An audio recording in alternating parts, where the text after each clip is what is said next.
அனைவருக்கும் வணக்கம். Welcome to Dharma academy. இன்றைக்கி நாம் இந்த வீடியோவில் பார்க்க போகிறது மார்ச் 14ஆம் தேதிக்கு உண்டான கரண்ட் அஃபேர்ஸ் தான் பார்க்க போகிறோம். வீடியோவை ஃபுல்லாக பாருங்கள். உங்களுக்கு பிடிச்சிருந்துச்சுன்னா ஒரு லைக் பண்ணிவிட்டு சேனலை சப்ஸ்கிரைப் பண்ணி சப்போர்ட் பண்ணுங்கள். இந்த வீடியோவில் முக்கியமான 10 வினாக்கள் பார்க்க போகிறோம். வாங்க வீடியோக்குள்ளே போகலாம். முதல் வினா, முக்கிய மந்திரி மாவன் தியான் சத்கார் யோஜனா எந்த மாநில அரசு தொடங்கியிருக்கு? முக்கிய மந்திரி மாவன் தியான் சத்கார் யோஜனா அப்படிங்கிறத எந்த மாநில அரசு தொடங்கியிருக்கு? ஆன்சர் பாருங்கள், பஞ்சாப் மாநில அரசு தான் இந்த திட்டத்தை தொடங்கியிருக்காங்க. ஸோ இது நம்மளுடைய மகளிர் உரிமை தொகை திட்டத்தை போன்று ஒரு திட்டம். ஓகேங்களா? பஞ்சாபில் ஏப்ரல் 13 இந்த திட்டம் லான்ச் ஆக போகுது. அன்னைக்கு தான் பைசாகி பண்டிகை அப்படிங்கிறது கொண்டாட போகிறாங்க. ஸோ அந்த தினத்தில் இதை தொடங்க போகிறாங்க. ஓகேங்களா? பைசாகி பண்டிகை பஞ்சாப் மாநிலத்தில் கொண்டாடப்படுற ஒரு பண்டிகை, அதையும் நோட் பண்ணிக்கோங்க. மாநில அரசு இருக்குல்ல, அவங்க 2026-27ஆம் ஆண்டுக்கான பட்ஜெட்டை தாக்கல் பண்ணாங்க. ஸோ அதில் தான் இந்த அறிவிப்பு வந்து கொடுத்துருக்காங்க. பஞ்சாப் நிதியமைச்சராக இருக்கிற ஹர்பால் சிங் சீமா அப்படிங்கிறவர் தான் மார்ச் 8ஆம் தேதி இந்த அறிவிப்பை வெளியிட்டார். ஏப்ரல் 13 லான்ச் ஆக போகுது. ஸோ நம்மளுடைய உரிமை தொகை போலவே அங்கேயும் நம்ம கொண்டு வர போகிறாங்க. இதுக்காக 9300 கோடி ரூபாய் நிதியை ஒதுக்கியிருக்காங்க. 18 வயதுக்கு மேலே இருக்கிற எல்லாருக்குமே, தகுதி உள்ள பெண்களுக்கு இந்த உதவித்தொகை அப்படிங்கிறது கிடைக்கும் அப்படின்னு சொல்லியிருக்காங்க. பொது பிரிவை சேர்ந்தவங்களாக இருந்தீங்க அப்படின்னா உங்களுக்கு மாதம் 1000 ரூபாய் அங்கே வந்து கொடுப்பாங்க. இதுவே பட்டியலின எஸ்சி பெண்களுக்கு 1500 ரூபாய் மாதம் கொடுப்போம் அப்படின்னு சொல்லியிருக்காங்க. இதில் விதிவிலக்கு அப்படின்னா எல்லோரும் காமனானது தான். அரசு ஊழியர்கள், ஓய்வு பெற்ற அரசு ஊழியர்கள், வருமான வரி செலுத்துகிறவங்க, எம்பி, எம்எல்ஏக்கள் இந்த திட்டத்தில் பயன்பெற முடியாது அப்படின்னு சொல்லியிருக்காங்க. அடுத்து பாருங்கள், உடன்குடி அனல் மின் நிலையத்தின் முதல் அலகு தமிழக முதல்வரால் எப்பொழுது தொடங்கி வைக்கப்பட்டது? உடன்குடி அனல் மின் நிலையத்தோட முதல் அலகு தமிழக முதல்வரால் எப்போ தொடங்கி வைக்கப்பட்டிருக்கு அப்படின்னா மார்ச் 13ஆம் தேதி தொடங்கி வைக்கப்பட்டிருக்கு. ஸோ உடன்குடி அனல் மின் நிலையம் அப்படிங்கிறது புதுசாக ஸ்டார்ட் பண்ணியிருக்காங்க தூத்துக்குடி மாவட்டத்தில். உடன்குடியில் மிக உயர் அழுத்த அனல் மின் நிலையமாக இது கருதப்படுது. ஓகேங்களா? Udangudi super critical thermal power project அப்படின்னு சொல்லுவாங்க. இது வந்து குறித்த மிக துல்லியமான மற்றும் தற்போதைய தரவுகள் படி ஸோ மொத்த திறன் அப்படின்னா 1320 மெகாவாட்டுங்க. ஓகேங்களா? இதில் தலா 2 அலகுகளாக பிரிக்கிறாங்க. 660 மெகாவாட் அப்படிங்கிற மாதிரி 2ஆக பிரிக்கிறாங்க. இதோட தொழில்நுட்பம் அப்படிங்கிறது சூப்பர் கிரிட்டிக்கல் தொழில்நுட்பம். இது சாதாரண மின் நிலையங்களை விட 6% அதிக செயல்திறனை கொண்டது. நிலக்கரி நுகர்வை குறைக்கும். திட்ட மதிப்பீடு 13,077 கோடி ரூபா. இதை யார் மெயின்டைன் பண்ண போகிறா அப்படின்னா தமிழ்நாடு மின் உற்பத்தி பகிர்மான கழகத்தோட துணை நிறுவனமாக இருக்கிற தமிழ்நாடு பவர் ஜெனரேஷன் கார்ப்பரேஷன் தான் இதை மெயின்டைன் பண்ணுவாங்க. இதுக்கான கட்டுமான நிறுவனம் அப்படிங்கிறது பாரத் ஹெவி எலக்ட்ரிக்கல்ஸ் லிமிடெட் தான் இதை வந்து கன்ஸ்ட்ரக்ட் பண்ணி தர போகிறாங்க. மொத்த பரப்பு 1040 ஏக்கரு. இதில் அந்த ஆஷ் ஒரு சாம்பல் வரும்ல, அந்த சாம்பல் குளத்துக்கு 120 ஏக்கர் வந்து கொடுத்துருக்காங்க. கடல் பாலத்தோட நீளம் இதுக்காக செய்ய போகிறது 8 கிலோமீட்டர். ஆசியாவிலேயே முதன்மையாக இருக்கும்.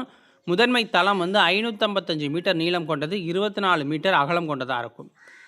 நிலக்கரி தேவை ஆண்டுக்கு 5.92 மில்லியன் டன் அப்படிங்கிற அளவுக்கு இருக்கும் அப்படின்னு சொல்லியிருக்காங்க.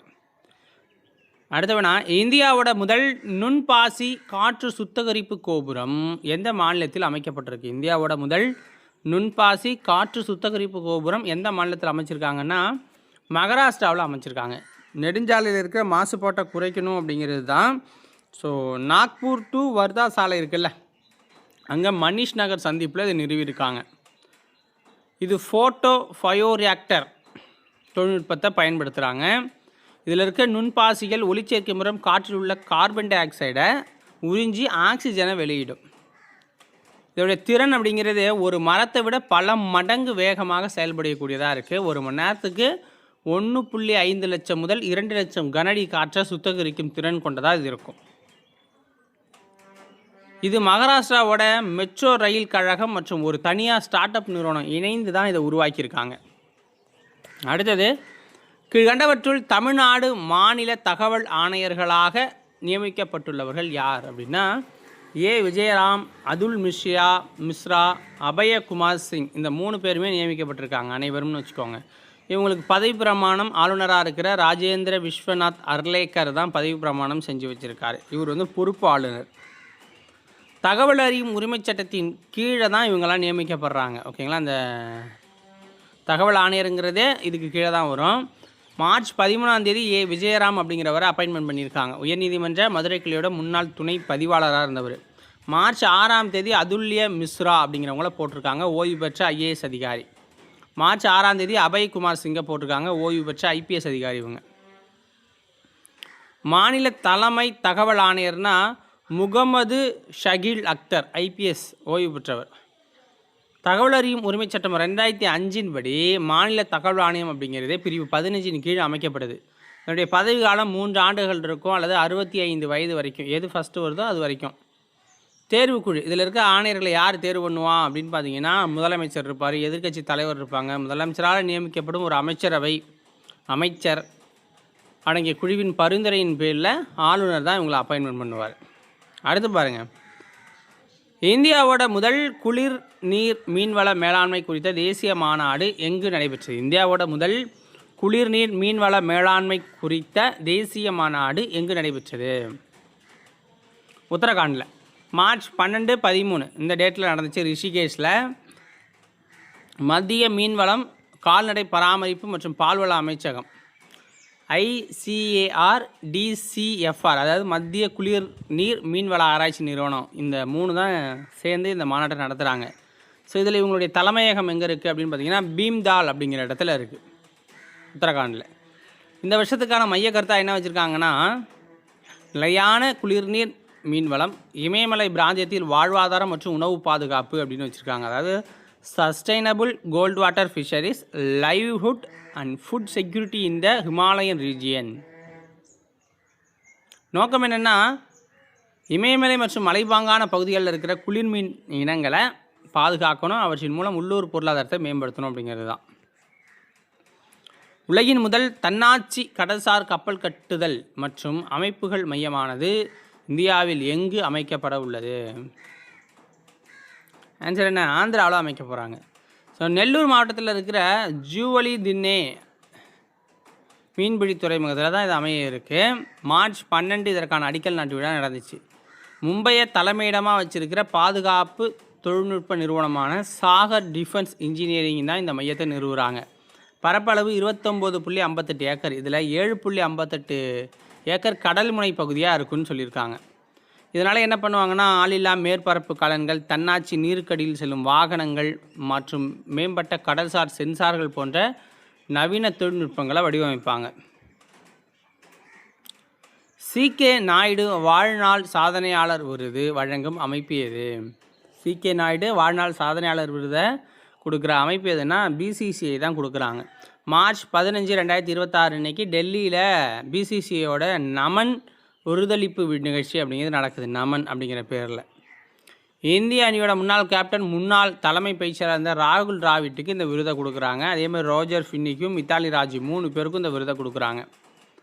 1994 இந்த விருதுகளை கொடுத்துக்கிட்டு இருக்காங்க. இந்த விருதோட முதல் வெற்றியாளர் யாருன்னா லாலா அமர்நாத் அப்படிங்கிறவர் தான்.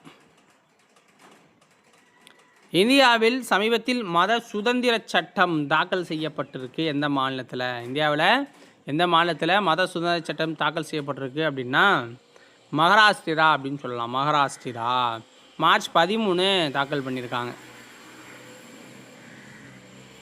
நோக்கம் என்னென்னா, கட்டாய மதமாற்றம், ஏமாற்றுதல், ஆசை காட்டுதல் மற்றும் மிரட்டல் மூலம் செய்யப்படும் மதமாற்றங்களை தடுக்கணும். இந்த மசோதா மதமாற்றத்திற்காக செய்யப்படும் திருமணங்களையும் ஆசை காட்டி செய்யப்படும் மதமாற்றங்களையும் கடுமையாக கையாளும். 7 ஆண்டுகள் வரைக்கும் சிறை தண்டனை கொடுக்கும், அபராதம் போடும். ஸோ இதே போல் மார்ச் 11 சத்தீஸ்கர்லேயும் இந்த மசோதாவை தாக்கல் பண்ணியிருக்காங்க. இதுக்கு முன்னாடியே பார்த்திங்கன்னா உத்தரப்பிரதேசம், மத்திய பிரதேசம், குஜராத், கர்நாடகா, உத்தரகாண்ட், ஹரியானா, ஒடிசா, அருணாச்சல பிரதேசம், ராஜஸ்தான், ஜார்க்கண்ட் இந்த 12 ஸ்டேட்லேயும் ஆல்ரெடியே இந்த மசோதா செயல்பாட்டில் இருக்குது. உலக நுகர்வோர் உரிமைகள் தினம் எப்பொழுது அனுசரிக்கப்படுது? ஆன்சர் என்ன? மார்ச் 15. நுகர்வோரின் அடிப்படை உரிமைகள் குறித்த விழிப்புணர்வை ஏற்படுத்தணும் மற்றும்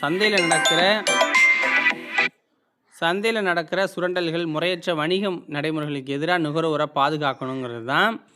ஸோ இதோட மைய கருத்தாக என்ன வச்சுருக்காங்கன்னா, empowering consumers through sustainable and ethical artificial intelligence அப்படிங்கிறது தான்.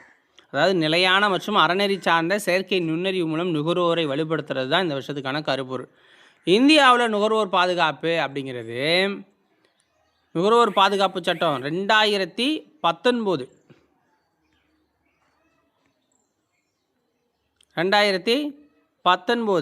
ஓகேங்களா. இது 1986ஆம் ஆண்டு கொண்டு வரப்பட்ட அந்த சட்டத்துக்கு பதிலாக கொண்டு வரப்பட்டுச்சு. ஓகேங்களா.